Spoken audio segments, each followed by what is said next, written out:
ලක්ෂ ගාණක් දීලා ලස්සනම ප්ලෑන් එකක් ඇඳලා වාස්තු බලන කෙනෙක් ආවට ගියාම මේ දුර අයින් කරන්න මේ කණුව කඩන්න කිව්වොත් ඔයාට මොකද හිතෙන්නේ? ගොඩක් අයට එතනදී එපා වෙනවා. හැබැයි වාස්තුවයි නවීන ඉංජිනේරු තාක්ෂණයයි කියන්නේ එකිනෙකට විරුද්ධ දේවල් දෙකක් නෙවෙයි.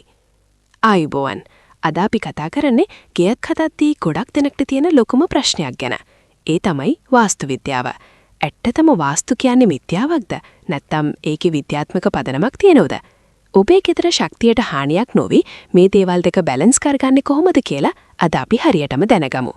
මුලින්ම තේරුම් ගන්න ඕනි දේ තමයි වාස්තු විද්‍යාව කියන්නේ අවුරුදු 10 ගානකට කලින් අපේ මුතුන් මිත්තෝ පාවිච්චි කරපු බිල්ඩින් කෝඩ් එක.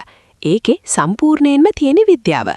උදාහරණයක් විදිහට වාස්තු අනුව කුස්සිය තියෙන ගිනිකොන දිගින් ලංකාවේ සුළං හමන රටාව අනුව බැලුවොත් ගිනිකොනින් කුස්සිය තිබ්බම උයනකොට එන දුම ගේ අටුලට එන්නේ නැටුව එළියට යනවා.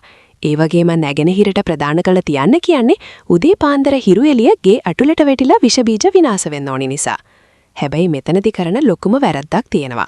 වාස්තු දෝෂයක් තියෙනවා කියලා කවදාවත් ස්ට්‍රක්චරල් ඉංජිනියර් කෙනෙක් ප්ලෑන් කරපු බර උසුලන කණුවක් අයින් කරන්න එපා. දොරක් අඟල් 2-3 එහා මෙහා කරන්න ගිහින් මුළු ගෙදරම අතිවාරමට හානි කරගන්න එපා.